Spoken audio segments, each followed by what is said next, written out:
The cost of legislative experimentation, a Kirralie Smith investigation. The law entered women's lives, biological women's lives. A law does not need to cross a physical boundary to be experienced as an intrusion. It only needs to change the rules governing the space. For Kirralie Smith, the 2013 amendments became significant, not because they existed, but because their interpretation progressively reached into areas many women regarded as protected by biological sex. Her campaign became an examination of where legal expansion and sex-based rights appeared to come into conflict. Kirralie Smith did not write the 2013 amendments. She encountered them through their practical effects. As institutions interpret the amended legal framework, questions that once belonged to Parliament increasingly appeared in everyday settings.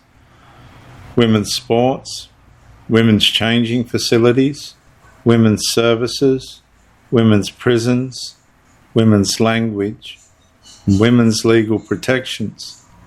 Each new dispute carried the same underlying question.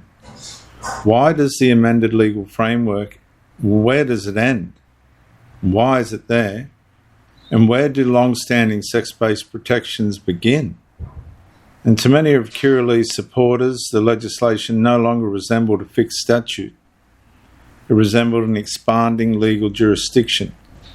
Each intuitional interpretation seemed to extend to the reach of the law into another area of public life, not by dramatic proclamation, by administrative decisions, policy revisions, tribunal rulings, compliance requirements.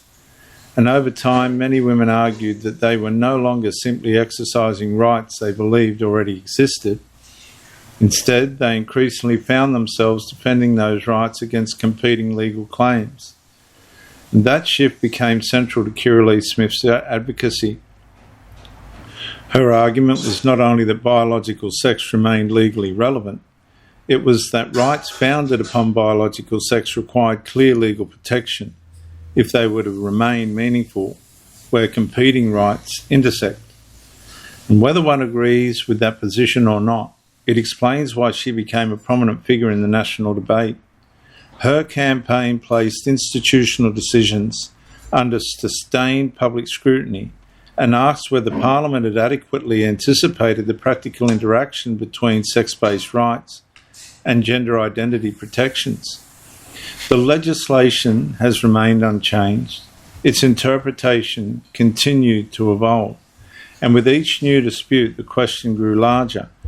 Not whether rights should exist, but how competing rights should be reconciled while preserving legal certainty, fairness and public confidence. And for Kirralie Smith, the defining issue was never simply the existence of the law. It was the expanding reach of its interpretation.